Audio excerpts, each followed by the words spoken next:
வரலாற்று சிறப்புமிக்க ஸ்ரீ ஜெயவர்த்தனபுர கோட்டை ரஜமகா விகாரையில் புதிதாக நிர்மாணிக்கப்படவுள்ள சத்மஹால் சதகம் மந்திரிய தர்ம மாளிகைக்கான அடிக்கல் நாட்டும் புண்ணிய உற்சவம் பிரதமர் கலாநிதி ஹரிணி அமரசூரியவின் பங்கேற்புடன் 2026 ஜனவரி 3ஆம் தேதி மிக விமர்சையாக நடைபெற்றது. துருது பௌர்ணமி போயா தினத்தை முன்னிட்டு ஏற்பாடு செய்யப்பட்டிருந்த இந்நிகழ்வானது மகா சங்கத்தினரின் செத்பிரித் பாராயணத்துடன் ஆரம்பமானது. தன்மகள் ராசாத கரவான் ஜீவமான புதுரட்சானன் வහන්සේ බඳ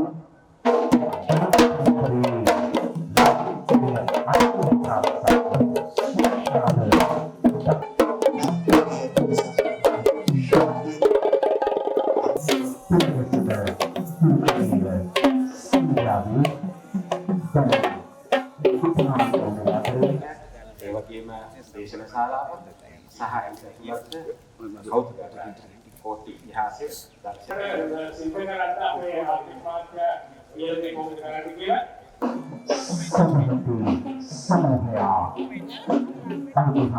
අපි ප්‍රතිහාසයේ ප්‍රාසාදය කෝටි රාජධානිය බලන්න නරඹන්නාම අවශ්‍ය කරන සියලු පහසුකම් දේවානන්ද හාමුදුරුවෝ තමයි මෙහෙම කරමු මෙහෙම කරමු කියලා මට හිමක්.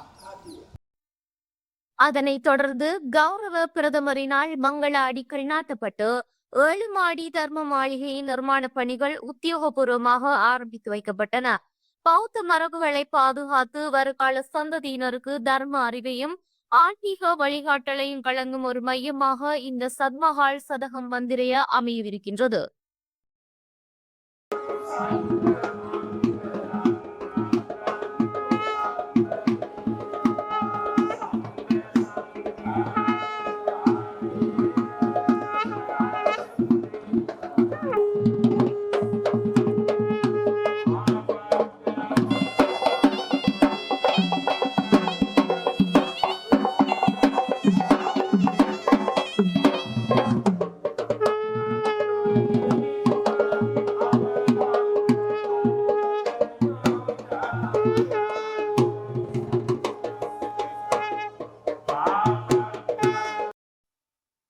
இந்நிகழ்வில் கோட்டை ரஜமகா விகாராதிபதி அழுத்னுவர அனுருத்த நாயக்க தேரர் தலைமையிலான மகா சங்கத்தினர், கைத்தொழில் மற்றும் தொழில் முயற்சி அபிவிருத்தி பிரதி அமைச்சர் சதுரங்க அபேசிங்க, பிரதேச அரசியல் பிரதிநிதிகள், அரசு அதிகாரிகள் மற்றும் பெருமளவிலான பிரதேச வாழ் பொதுமக்களும் கலந்து கொண்டனர்.